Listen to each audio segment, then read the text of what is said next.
Well, the microphone works now, although it works on that side of the room better than that side of the room. So, sorry over there. But welcome to the September luncheon of the Brazos County A&M Club. We're thankful to have you all here, despite COVID. It's been a rough couple of months, but I'm glad that we're able to finally come together and fellowship and talk Aggie football, maybe. Maybe this year we'll actually post a winning season since we don't have to play very many people, right? Maybe we'll post. Okay. That's right. Well, we've had a winning season. We just haven't had enough opponents to make it a winning season, right? So I do want to invite Commissioner Steve Aldrich to the microphone or to stand up and offer us a prayer to bless our food.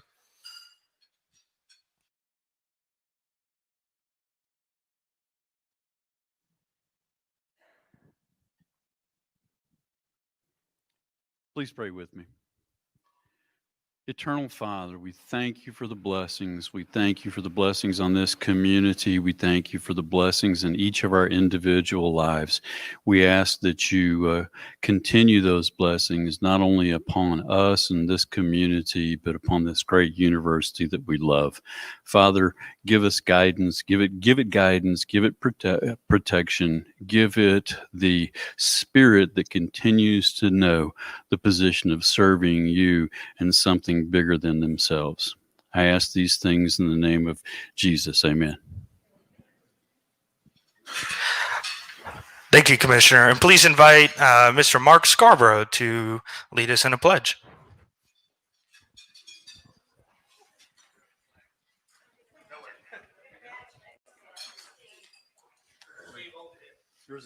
There's a flag on my lapel, but my lapel's never mind. I pledge allegiance to the flag of the United States of America and to the republic for which it stands, one nation under God, indivisible, with liberty and justice for all.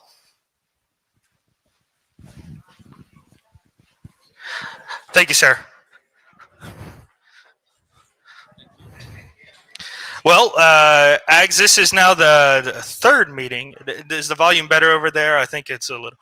I'll lower it in a second some more.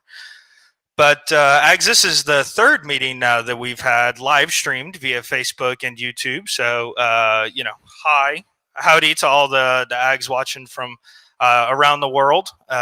We're hoping to build that live stream up to where it really is around the world. There are Aggies in almost every country in the world, and we hope to have our live stream there soon. So, if you ever feel that you don't, or you would rather not come to an in-person luncheon, feel free to join us via live stream. We do have a couple of events coming up, but we'll talk about that a little later. First, I want to make sure that we have recognized any new people today.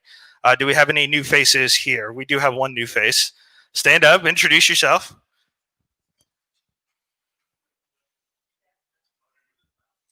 Howdy, Ags. I'm Dave Bako. I'm class of 90.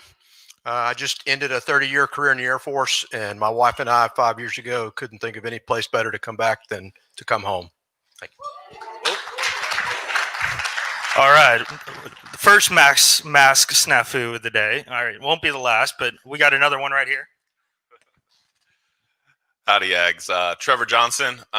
This is the second event I've been to. Just moved to town early January, and official became a member of the club last week. So I'm excited to be here and to be present. So thanks. Any other new faces at this table? New face? I think I don't. Well, it may be the mask. All right. Off and on. All right. Well, welcome back, off and on. Perfect. We do have some new faces over here.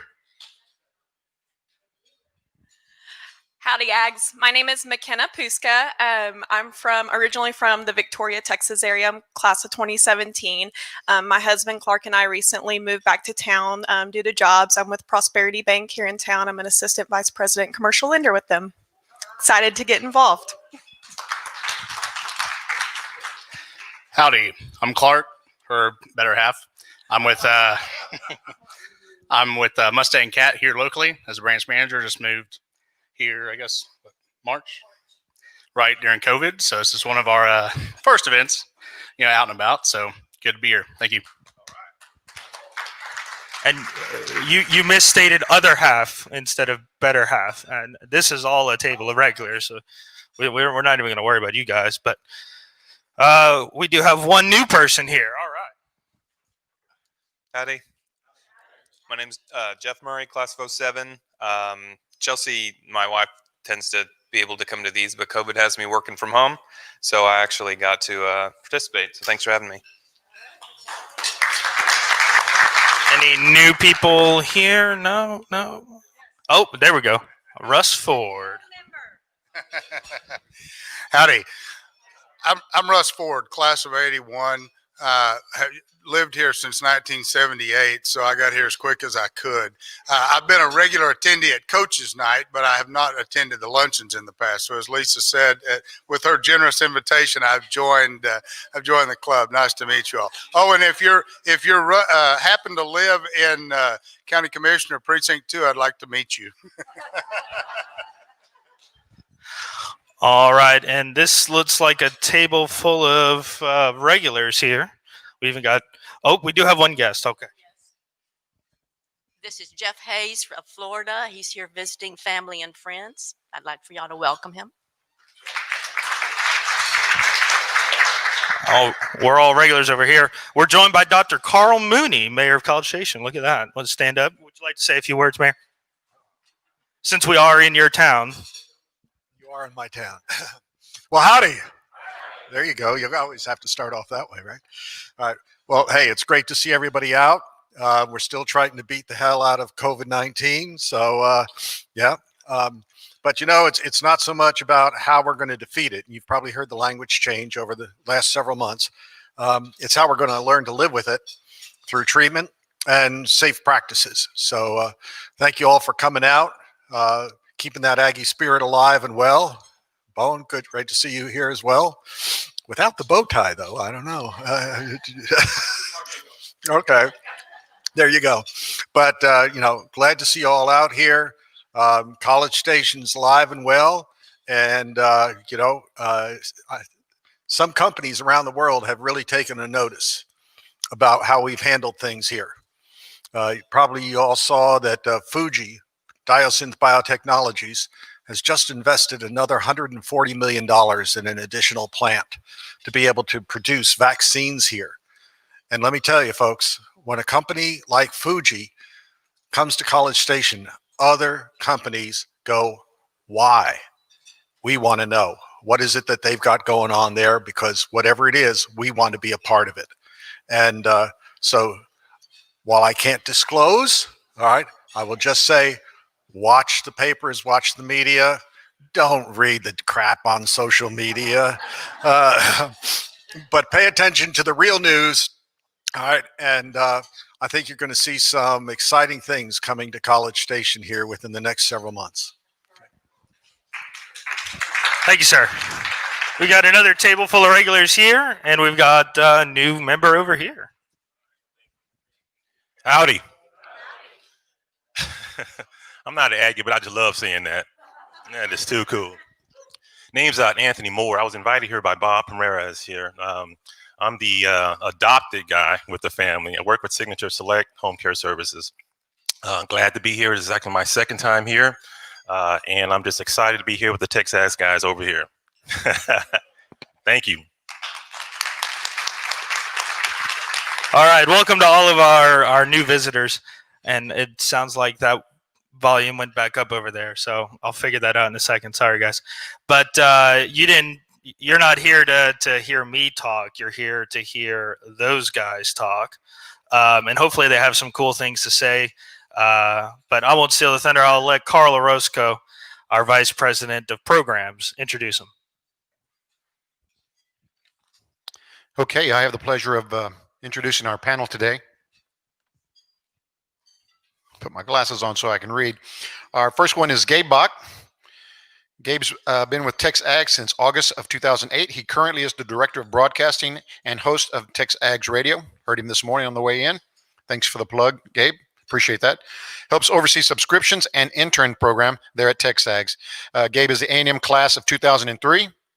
Gabe got his start at KBTX TV in 2003 and spent time as a reporter and producer at Bryan Broadcasting. That's where Gabe and I got to know each other while we both worked at Bryan Broadcasting, and was a part-time host at KGOW in Houston. I have no idea what that is, but it sounds pretty cool to say KGOW. Before moving to TexAgs, he and his wife Megan have 3 children: Ella, 11, Easton, 8, and Everly, 5. Okay. Next is Olin Buchannan. Olin joined TexAgs in July of 2012 as a columnist. He previously was a national college football writer for Rivals.com and Yahoo. A graduate of Oak White High School in East Texas, Olin worked for newspapers in Longview and Tyler before covering the Aggies for the Bryan College Station Eagle from 1993 to 95. He also worked at the Austin American Statesman for 11 years. He is a member of the Football Writers. You knew that was coming, didn't you? That was coming, you know. He also is a member of the Football Writers Association of America and is a Heisman Trophy voter. So that one right here. Whenever you think of who voted for that guy for Heisman, Olin would be a guy to talk to about that. Okay, just as a quick notice, I'll get real quick on this. This is Stephen and Olin's. Oh, excuse me, this is Gabe and Olin's. This is Stephen's all by himself, okay? Stephen McGee is a native of Burnet, Texas. Stephen graduated from Mays Business School at Texas A&M University with a Bachelor's of Business Administration in Marketing and a Master's of Science in Marketing from Mays Business School in 2009. Yes, I am reading very fast. Stephen won the prestigious Aggie Heart Award in 2009, given annually to a senior who represents the foundation and cornerstones of Texas A&M football. Integrity with mental toughness, respect, trust, and loyalty. Stephen also received the Bobby Bowden FCA Athlete of the Year in 2009 after graduating from Texas A&M. Stephen spent the better part of 6 years quarterbacking with the Dallas Cowboys, America's team, and another team about 100 miles to the east of us, and the Hamilton Tiger Cats of the Canadian Football League. That team to the east of us is the Houston, I don't know, Houston something, whatever. Okay. Stephen is a certified financial planner and joined Paragon Financial Advisors here in College Station in October of 2016.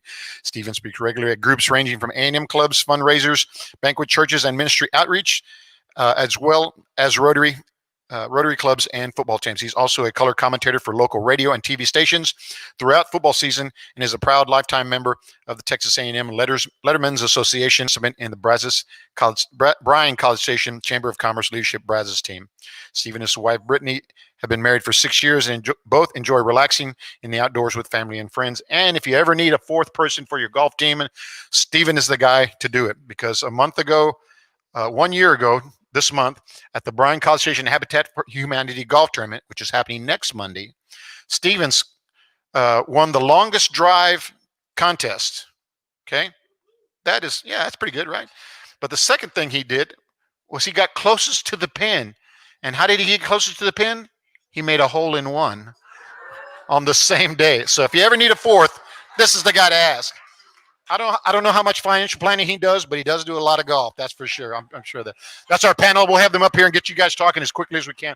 There'll be a little time afterwards for questions, but we're going to let them get after it.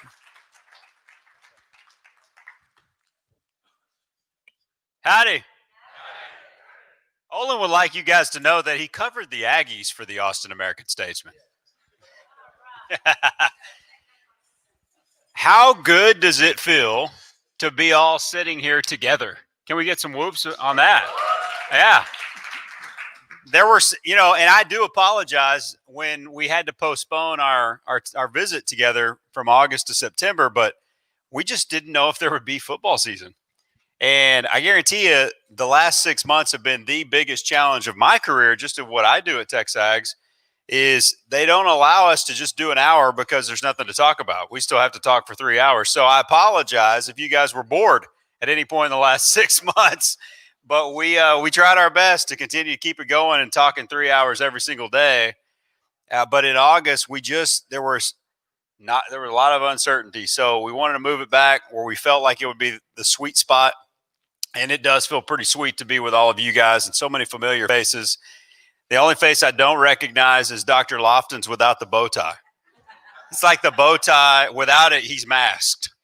So, but it's great to see Dr. Lofton here, and it's great to see so many of you guys. So, guys, let's just kind of get into it. The goals today is, number one, to just discuss the overall outlook of Aggie football. Discuss the best case, worst case, kind of get into the new schedule, all that good stuff, and then to get into the offense and the defense and really just talk football. I mean, we've all needed football.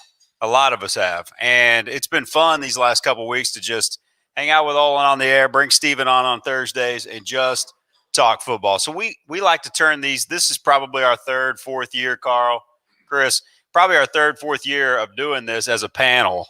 I find that to be really fun and entertaining because we bring in all different perspectives and sort of turn this opportunity into a live radio show without the radio show. So no commercial breaks, no live commercials. I'm not pitching anything.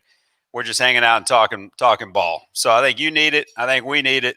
And it is fun that we're sitting here, 18 or so days away from actually getting the games going. So that feels really, really good. So we'll do that, and then hopefully we'll have time at the end to take any questions, which would be a lot of fun. But let's get into it. Olin, let's start with you, and let's just kind of dive in here. What do you guys think about Aggie Football 2020? And do you believe with the new schedule, but also combined with coaching continuity, combined with the influx of some new speed to go along with 17 seniors, that this is going to be that breakthrough year for Jimbo Fisher? I do. I'm usually the guy that's the most pessimistic in the office. I'm the old crotchety guy that hates everything. And I'm very optimistic that this is not only going to be a good year, but it's going to be the first year of a long period of success. Kind of like, 85, I think it was the breakout year under Jackie Sherrill, and then A&M dominated for 10 years. And I don't know that A&M is going to dominate the SEC the way they dominated the SWC, but I do think it's going to be the first year that A&M becomes a legitimate contender year in and year out.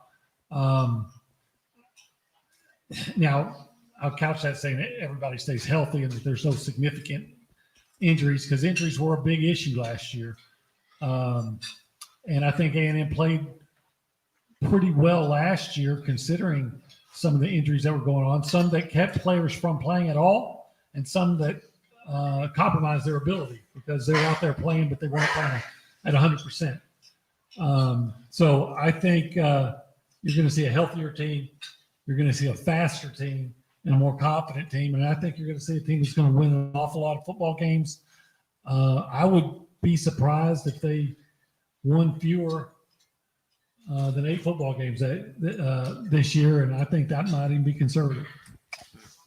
8-2, we talked about that a lot this morning, Stephen. Olin and I did, and with a lot of you guys participating, was what's the minimum win total to get the needle to move nationally?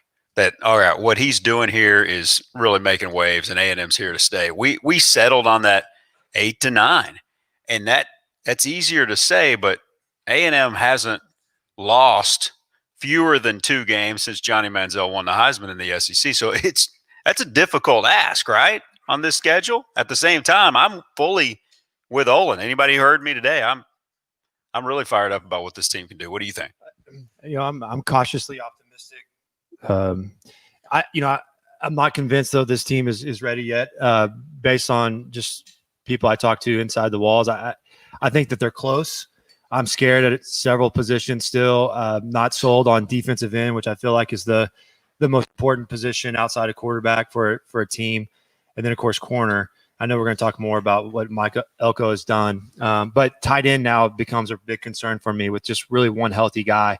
That's going to be a really big concern, and it's just quite frankly the lack of depth at certain key positions like these, and then you add on COVID-19 and potentially getting a position group wiped out. How are they going to handle that? I don't know. Wide receiver is another position group that very quietly going into the season I'm at least concerned about, just because it's going to be a very young position group, and this is not an easy offense to plug and play. So I think that you're going to see some early signs of youth out there. I think that this could be a really good football team too. I mean, they have the potential and the talent there. I'm just not sold yet that this is 8-2, 9-1 football team. You have to beat some really good teams. Auburn's going to be tough out. South Carolina, I mean, every week is always going to be a challenge. That's why you want to play in the SEC. I get that. But at the same time, I would not be surprised if they went 6-4. I think that their middle, I think 7-3 would be a fair bet line, if you will. What do you need to see? What do you guys need to see for you to be a little bit more optimistic, Stephen? I mean, you're a quarterback. You're examining a lot of things, and a lot of it trying to pick apart some of those negative things. And yeah, he's right. Outside of Jamon Osmond, with Buckley being hurt, last year's receiving core outside of Osmond combined for 4 catches. In terms of the guys that are still here, because Davis is gone, Rogers is gone, Buckley's hurt. So, yeah, there are some questions. What do you need to see real early, especially that 1 AA game they're playing against Vanderbilt? Yeah, Vanderbilt can sneak up and beat you too. So I don't want to take them lightly, certainly. But I think the biggest difference when you look at A&M's football team compared to an Alabama or an LSU in previous years is you don't see that lightning rod offensively. Kellen Mond has moments where he has a really high. And but I think outside of Kellen at the running back position and at wide receiver, you don't see a game-changing, can take it to the house at any moment playmaker. We hope we have that in Damon Demas. But again, remember, Damon is drinking water from a fire hose right now trying to pick up this offense. It is not easy. It is a complex system where they ask them to not only know offensive terminology, but defensive terminology. They're adjusting the routes post-snap. He's running around right now like, chicken with his head cut off. That's a challenge. I think Wademeyer is one of your biggest known playmakers. I like Isaiah Spiller at running back, but he's not a game changer. He is what he is. I think Anais Smith at running back is a game changer.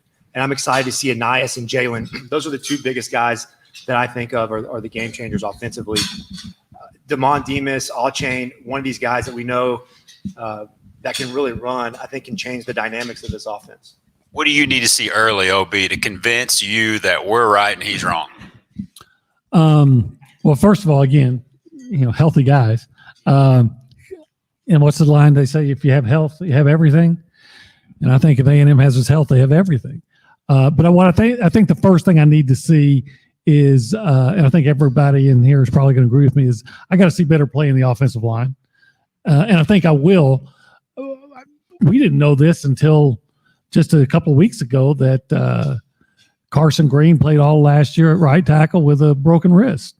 And that Colton Prater, who was not supposed to be the center, played every game or almost every game with a torn labrum in his hip.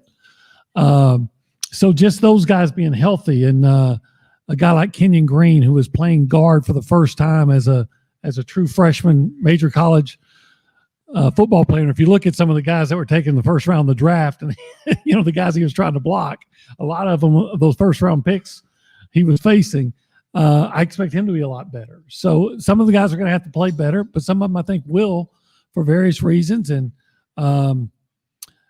so I think if I see a good offensive line, I understand that there's some questions at receiver, but I'll take talent with questions over answers with mediocre talent any day. And I remember there was a time when, Christian Kirk was a freshman with a big question mark. I expect Damon Demas, if he's healthy, to have the same kind of impact. So I think if the offensive line holds up, I think you're going to have a very explosive offense, and I think the defense is going to be better than it was last year. That Christian Kirk question mark lasted about as quick as a Lofton handshake, walking up and down the aisles. I mean, it didn't last very long, did it? He proved that pretty quickly. So when you come to COVID, though, I mean, you throw everything out this year. It's just crazy to think about. There's so many unknowns.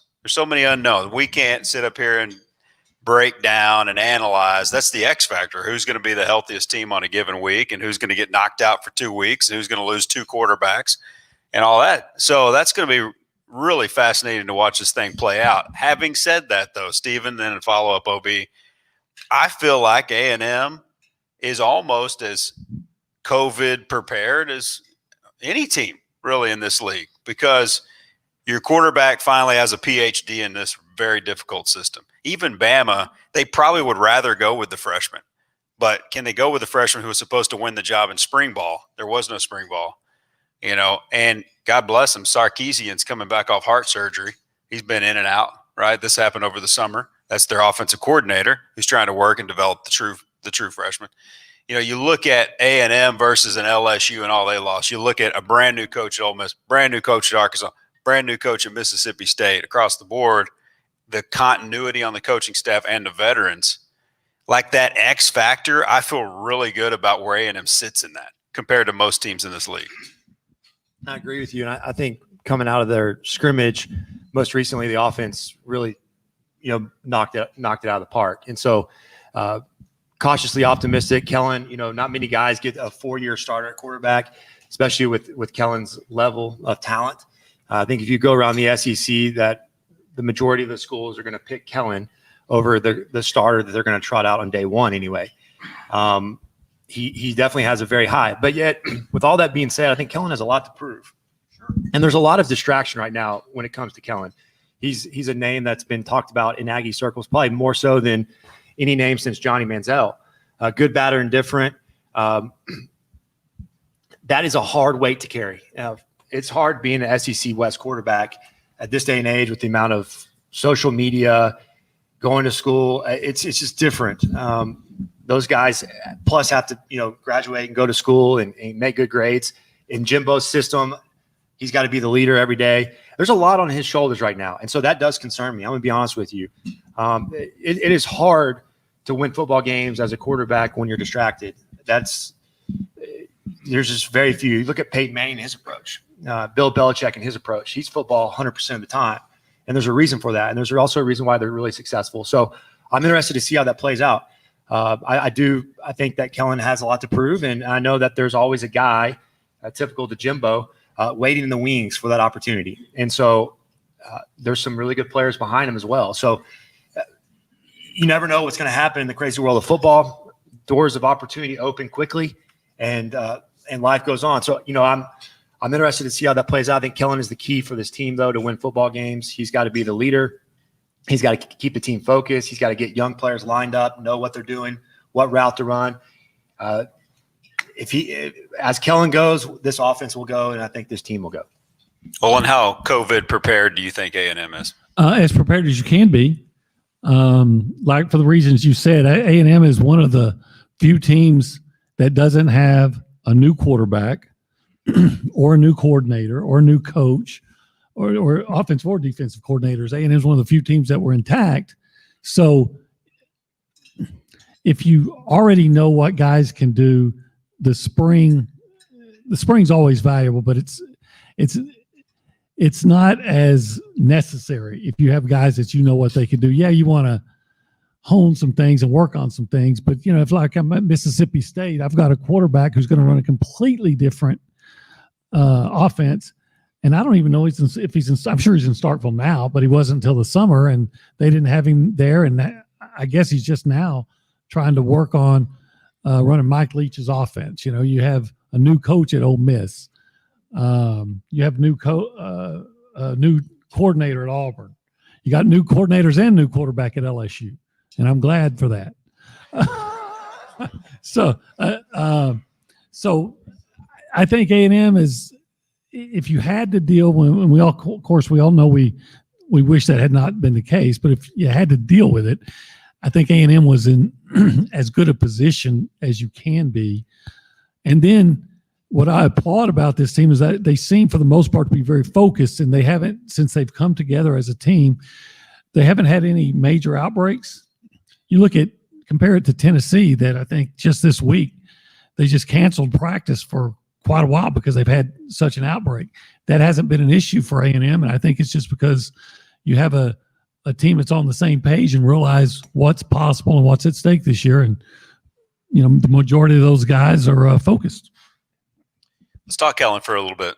From a football-specific X's and O's standpoint, we've seen this guy have moments of complete brilliance. We think about him turning it on late in the Clemson game here. We think about him turning it on in the last minute and throughout overtime against LSU. You've seen these pockets of success. He was not having a good football game at all in the bowl game. And all of a sudden he wins the MVP because he was great for 7 minutes. Completely turned that game around, mostly with his legs. And there have been a lot of these little pockets. How good was he against Georgia? Yet typically a slow starter, and it's just been kind of hit and miss. What do we need to see from Kellen, and how confident are you he can find some consistency, and we can see more of that brilliance that obviously is inside of him? Yeah, he's got an extremely high, but he's got a low.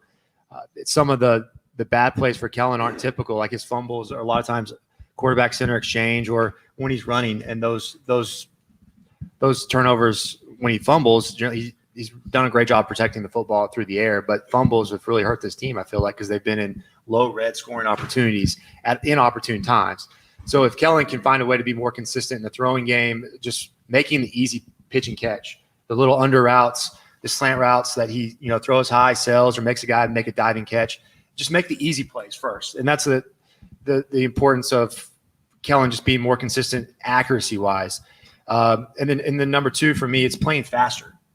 I felt like in year 3 of this system, or year 3 as a starter, year 2 with Jimbo, he would have played faster. I felt like you could see him trying to process things.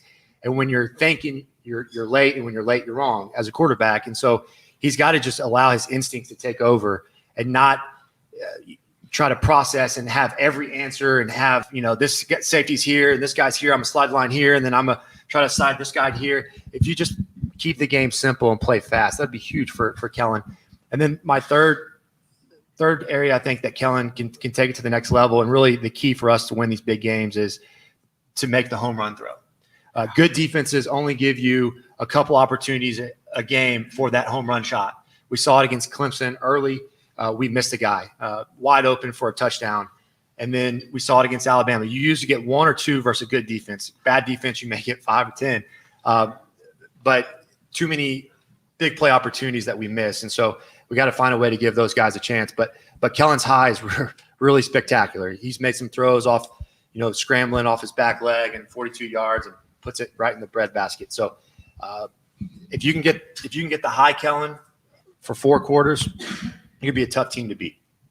How confident are you, OB, that A&M will get the high Kellen more often than not? Reasonably confident. I think that one of the things that, at least in my opinion, that made Kellen Mond a better quarterback, and Steve and I have discussed this and sometimes debated it, is his willingness to run the football, take the runs when they were there.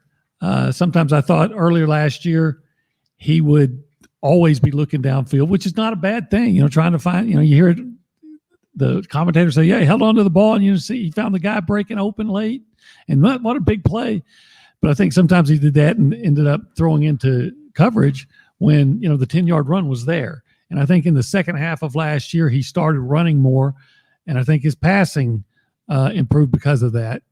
I think it was tied in, and that's a great weapon that he has. Now, there's a lot of discussion, and I think it's accurate, that Kellen took a step back in his progression last year. But part of that was because his All-American tight end that he had in 2018 was now a true freshman. His SEC leading running back in 2018 was now a true freshman. He had his offensive line, the second-round pick of the New Orleans Saints was a center in 2018. The next year it was the guy that was supposed to be the backup and was playing hurt all year. So I think there were contributing factors to Kellen taking a step back. I think with the guys around him being better, with more speed on the field, I think he'll be better. And I think being a senior, he even said that he felt like that he didn't trust his guys. He's told us this about 2 weeks ago. He didn't really trust his guys the way he should last year. So sometimes he was hesitant to deliver the ball. If that remains to be an issue, then, it's going to be a disappointment. But he feels like, and we're going to have to wait and see. Everybody is great in August and September, right? He says that he identified the problem, has worked on it, is more confident. We'd like to take him at his word. He's a good quarterback. If he irons out that issue, he can become a great quarterback. And quite frankly, he'll probably end up somewhere in between, and that might be good enough. I tell you what, switching to defense, and it didn't take Emory long, because he had Melvin Robertson and RC was coaching linebackers. It didn't take them long to build the Wrecking Crew before the Wrecking Crew was called the Wrecking Crew. Right? They were fantastic in the mid-'70s and weren't bad even in the interim. And then Jackie got here, RC's the DC. and they became great, truly elite, developed that name, played under that name, made that come to life. And for 15 years, we're an elite defense that lived up to that name almost every time out. And that's gone south for 20 years. And really, the last time A&M has sniffed the top 40 in total defense, which is yards per game, there's many metrics you could look at, maybe some even more relevant, but for easy conversation, was in 2001. That they've sniffed the top 40, mid-40s with Darnell the first year in 06. DeRuyter had the little stretch in 2010 where they were really feeling like you heard murmurs of Wrecking Crew descending down from the stands. Some of you guys wanted to hold your hands up, right, and yell it. But really, it's been gone. But Elko comes in and turns a lot of heads, 32 in total defense. Wow, that's as high as you've been since 2001 where you were 10th. And in the first year, but then he loses 6 of the front 7. And he turns it right around, and they improved by 2 to 29 in total defense last year with a lot of limitations.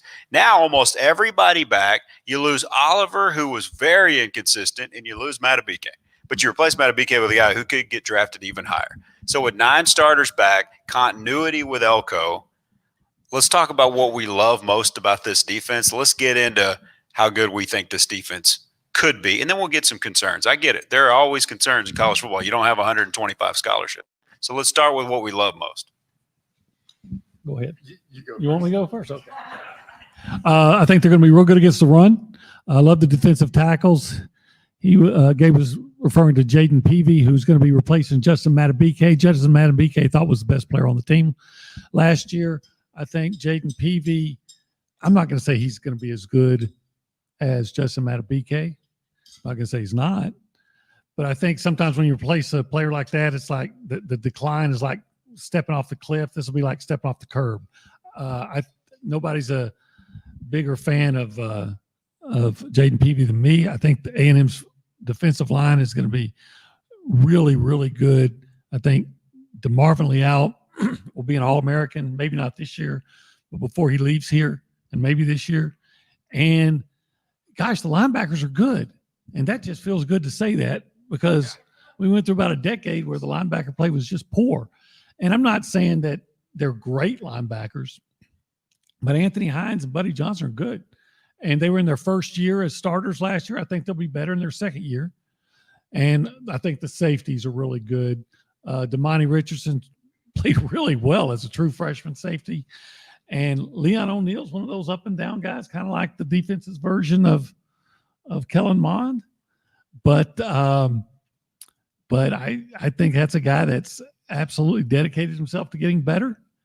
And I think if he's not better, there's enough guys there, enough depth there that he'll have to play better to keep his job, because there's a lot of good talent at safety. Now, if we want to get into the other part. Number 7, what do you like most about the defense? I think Mike Elko has done a tremendous job. I think he's one of the best defensive coordinators in the country. I don't keep up with the ins and outs of every defensive coordinator, but I would feel very strongly that he would be up there with the best of them. His schemes, his ability to have a top 30 defense. Remember this, guys. It's like having a top 30 offense without a good quarterback. There aren't many of those. They can happen. Alabama may have one this year with Mac Jones, who's just a guy. But that's difficult. That speaks to volumes about how great everybody else is in that Alabama offense. It is just so difficult to have a great defense without a defensive end.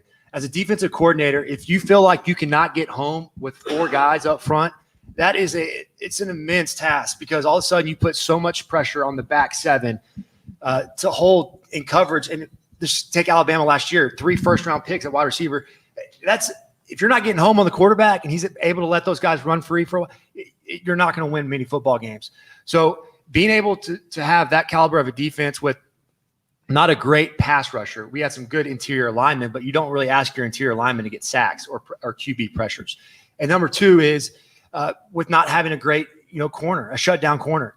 And those are the big question marks for this defense to take the next step. If you want to have a really good defense that generally starts in modern football with having a good pass rusher and a guy that can take the easy throw, especially in college with those wide hashes. A quarterback, if you can take away that short boundary throw and force him to take the one-on-one to the wide side of the field, now that ball has to travel a long way in the air, and a not as good corner can react. So those are huge things that this defense has been able to overcome. We got some good young players. I'm hopeful for Diggs and Harris, a couple of true freshmen on the edge. But what really excites me as a player perspective is DeMarvin Leal and Damani Richardson.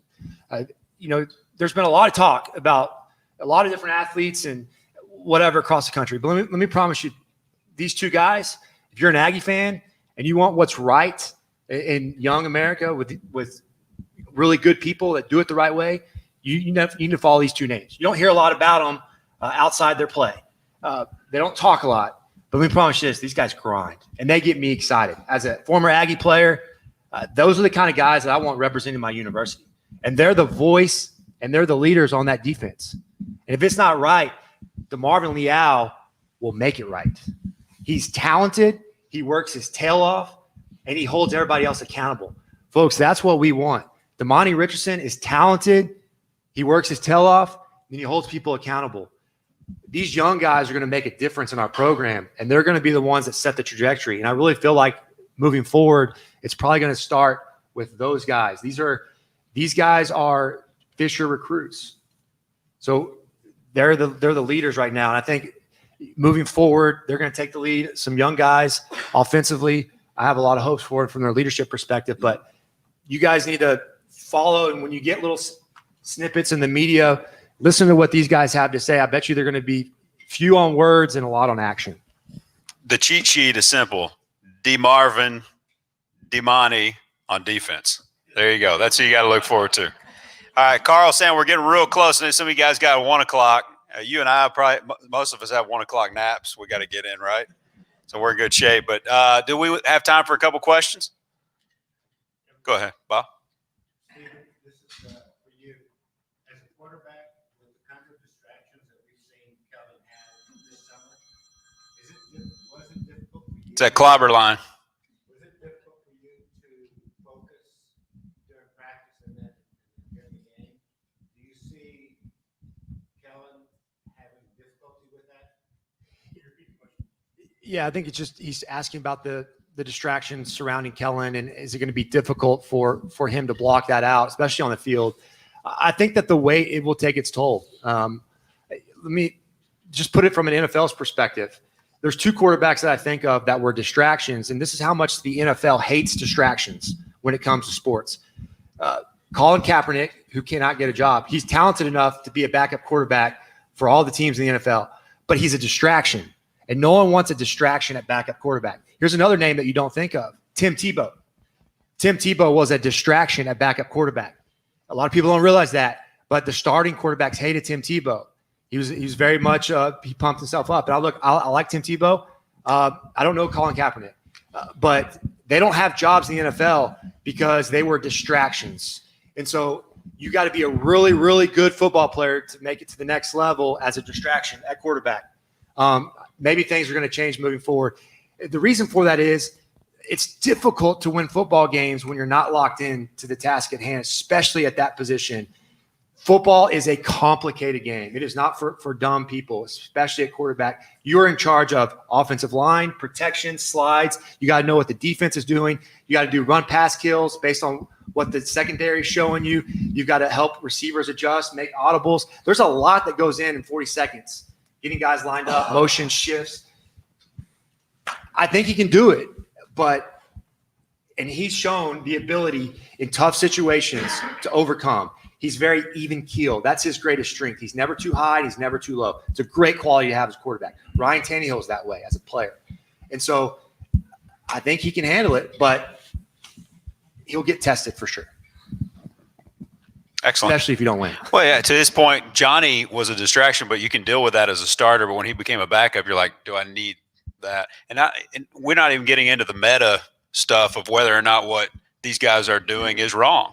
We like what Tebow stands for. Yeah, but it's more like when you're the backup, you got to just be the dude that comes in 70 hours a week and does nothing but football, to your point.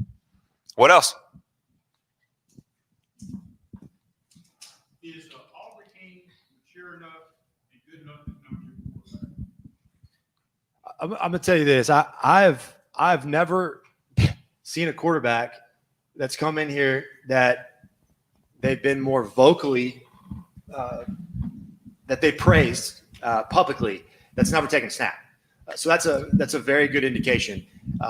From a talent perspective, I remember I asked Jimbo on signing day, I know he's a great athlete. I know he's a winner. He's a coach's kid.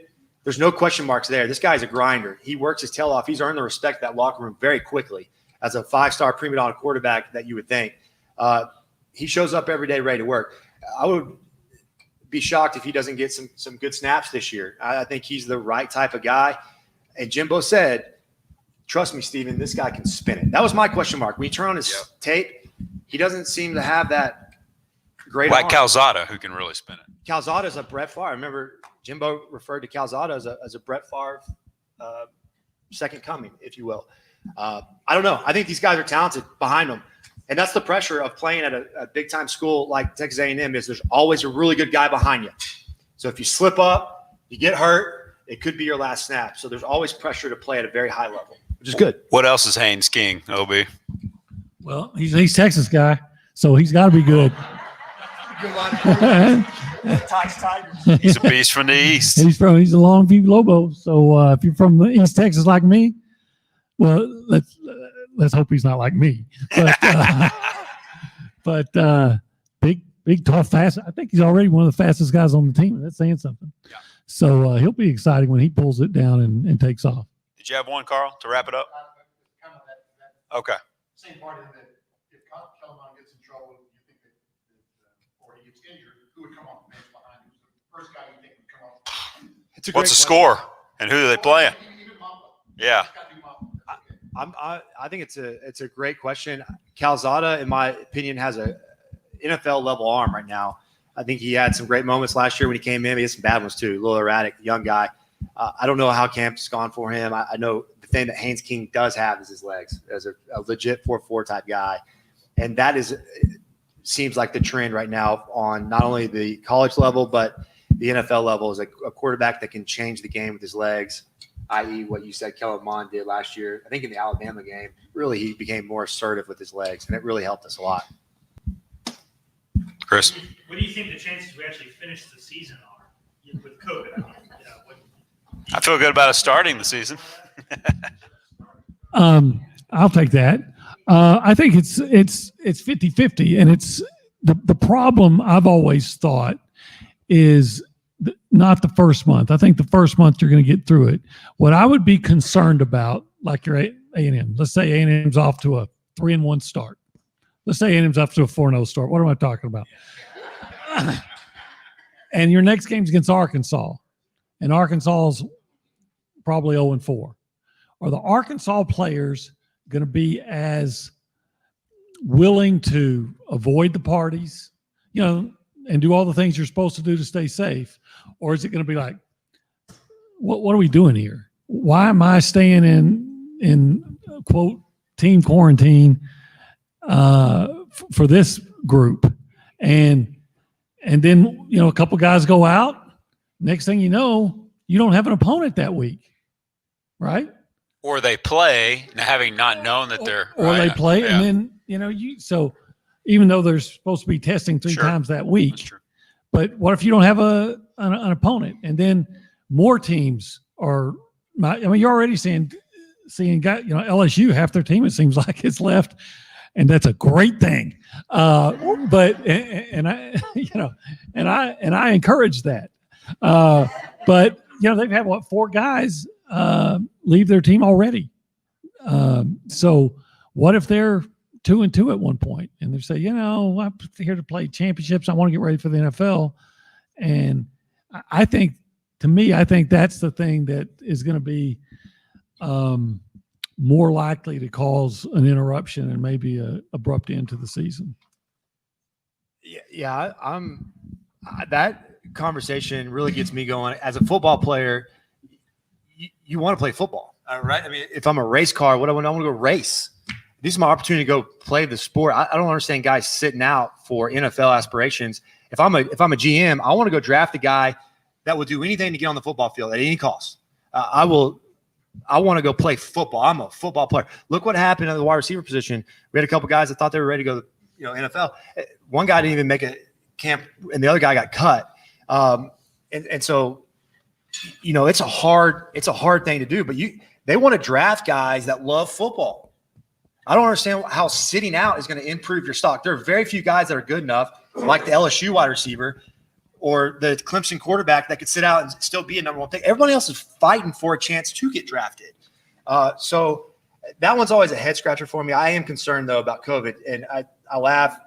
But the thing, disadvantage about college sports, in my opinion, and COVID is you got 50,000 kids show up, and these guys have been in training camp staring at just ugly guys all day, sweaty, stinky guys, and they finally break training camp, and all of a sudden you've got 27,000 girls on campus, and you're expecting these guys to stay quarantined. It's going to be a hard ask, and I'm just going to be honest with you. I just hope we get a couple games. Yeah, I do. Keep going.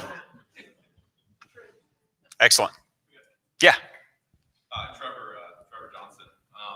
Stephen McGee, this is a question for you mainly. You being a quarterback, how confident are you in the offensive line play this year? I felt like they kind of took a step back. And more importantly, I feel that was part of the reason why Kellen Mond wasn't as successful as he needed to be. Because if you have linemen in your grill just about every play, that would rattle me. Yeah. So I just want to kind of get your interpretation on that today. There were definitely moments last year where they were exposed. And Kellen that's one thing I love about Kellen. He's tough. He will stand in the pocket and deliver strikes under pressure. That is one of his best strengths. So he deserves an immense amount of credit for that. There were games, though, when I felt like that offensive line was really good and the protection was good. I'm not saying it couldn't be better, but you get all those guys back, and you got one really talented offensive lineman, Kenyon Green, who I think could be a first-round type talent. And then, guys on the edge that if they're healthy, last year they were banged up. But it also goes to show you how good those pass rushers are in the SEC West. They're not going against Big 12 caliber guys. They are going against guys that are going to be day one NFL starters on the defensive line, and sometimes two in the same game. Auburn's defensive line last year, my gracious, it looked like Shrek out there coming after him.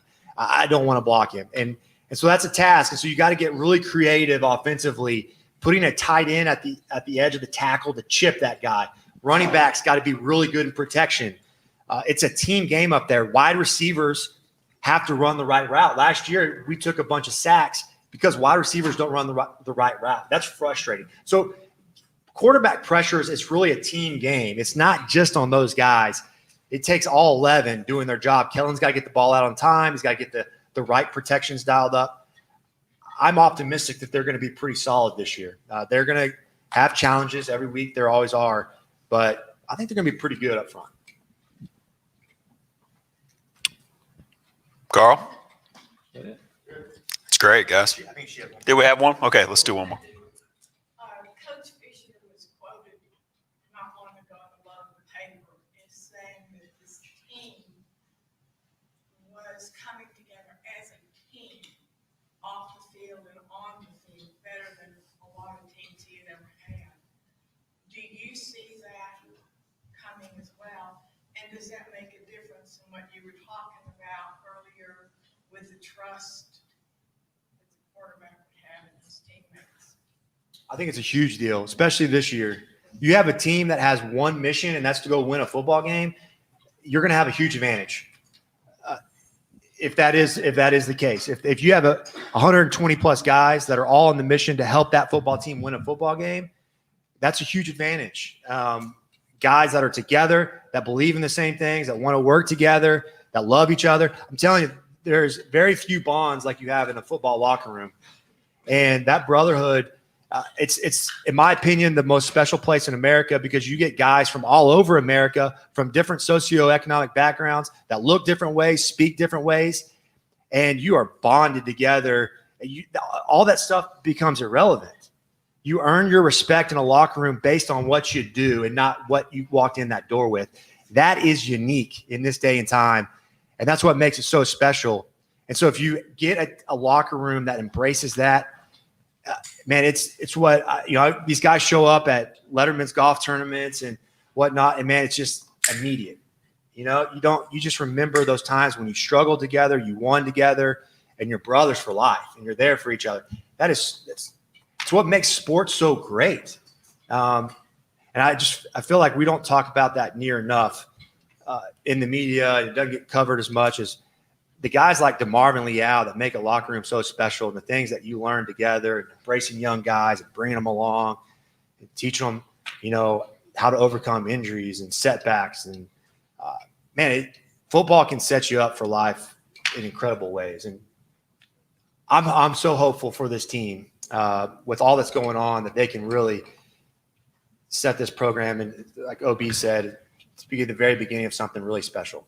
I think OB too would also echo that you can kind of sniff out when a coach is just talking and when he's not. And then over time, there's some things that might indicate that, do I trust what he's saying or not? And we've had guys here before that you didn't necessarily trust everything that they're saying. But I think Olin would also say, and we transcribe every word and we analyze it because we can't go to practice. No media in America is going to college football practices right now. So we're all just listening to what the coach has to say. You got to trust the dude or not, and then form your opinion that way. He's never given us a reason to not trust him. 3 years. Yeah, everything he's told us, he said, hey, we got this tight end, and I think he's going to catch at least 40 balls. Well, Jay Sternberg went out and was an All-American, right? When he tells us something, it's been true. I don't think he's ever, I can think of a time when I felt like, he was just saying something to either appease us, or he's trying to just motivate a guy or whatever. Now, I'm not saying he's always told us everything.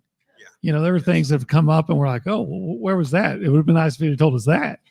But when he's actually told us something, it's been accurate. It's been real. And until I experience something with this coach, like I did with the last coach, I'm gonna believe what he's telling me. So if he feels like there's a chemistry, and everybody hears that word with sports, right? Chemistry. That team. If he's telling us that there's a chemistry with this team, that it has that good chemistry, that is that intangible that seemingly all successful teams have, and he's saying this team has it, or at least he's seeing the indicators that this team has it, then I'm gonna trust that it does. Guys, appreciate it. Thank y'all so much. Always fun.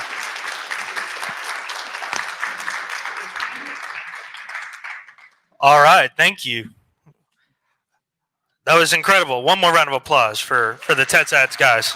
Tune in to the actual radio show. Well, we have one announcement. I just have one announcement. What's your announcement, Lisa?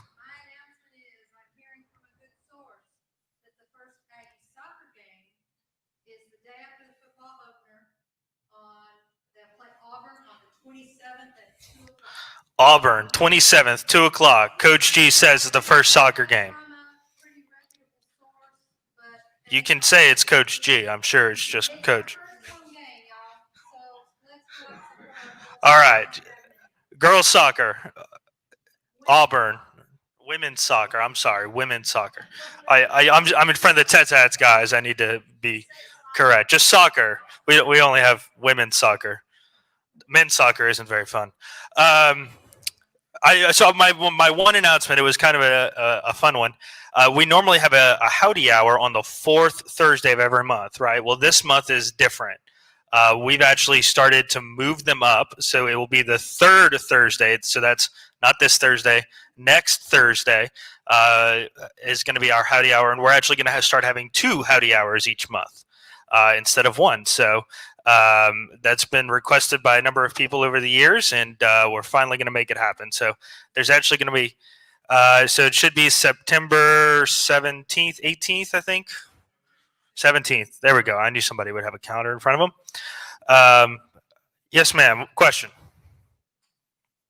Bob and I both brought our voter registration forms. If anybody's moved or haven't had a chance, we can register you today. Also, kids and grandkids who have registered to vote, we've got the cards for you to check for them. And there's an election November 3rd. There is an election November 3rd. If you want to be a real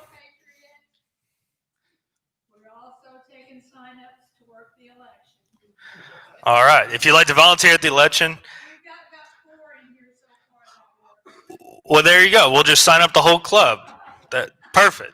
All right. If you'd like to register to vote, see Bob and Diana Davis. And if you'd like to volunteer to be an electioneer, see them as well. But we're going to have 2 Howdy Hours this month. You should be getting an email later this week with all of that information for both of the Howdy Hours. One on the September 17th and then the 2 weeks after on a Wednesday, actually. So it's not even Thursday. So we're going to shake it up a bit. And then we're planning our annual Christmas party. That's kicking off soon. So lots of things are going on despite COVID. So we appreciate you all being here. Thanks, and gig 'em.